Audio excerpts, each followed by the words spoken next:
Minu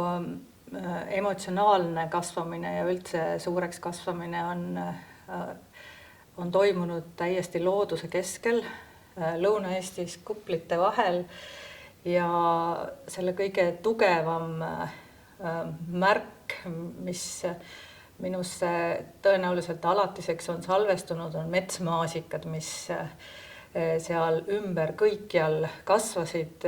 alates sellest, kui tulid esimesed soojad päevad, siis kuskil mätta otsas juba keegi tõstis oma pea ja hakkas looma seda imelist marja, ja kuni siis sügise saabumiseni välja, kui sa võisid ikka leida kuskilt kõige pimedamatest okstealustest kohtadest neid metsmaasikaid, ja see lõhn ja see ilu tekitas minus väga väikse lapsena selle arusaama, mida tähendab maa ja päikese energia, mida tähendab tegelikult toit, mida tähendab ilu, mida tähendab õnnetunne. Ja ma olen tegelikult terve täiskasvanu elu seda südames kandnud, ja missugune rõõm oli mul siis, kui ma oma beebiga kolisin Mulgimaale ja sattusin täpselt sarnasesse kohta, mis Sakala kõrgustiku orus, mis siis oli kaetud metsmaasikatega täpselt samamoodi, alates varasest suvest lõpetades siis varase sügiseni. Ja minu laps põhimõtteliselt sai juba roomates nuusutada, proovida, maitsta, ja kui ma ükskord ühel hiiumaisel kohviku suvel kuulsin teda rääkimas ühe Hiiu tüdrukuga oma maailma parimatest maitsetest ja lõhnadest, siis üks kaitses mustikaid ja teine kaitses metsmaasikaid, ja mõlemad, kuna nad mõlemad olid siis metsa lähedal ja nende marjade nii-öelda väljas üles kasvanud, et siis mõlemad kiirgasid nagu sellist energiat ja rõõmu, et mul oli selline tunne, et midagi ma olen vähemasti siin õigesti teinud.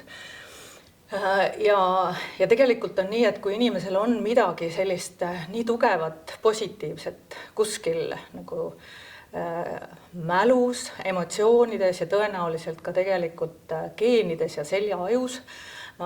sest sellel on ometigi pikem ajalugu, et see meis midagi niivõrd tugevalt äratab ja mingi nii tugeva seose loodusega loob,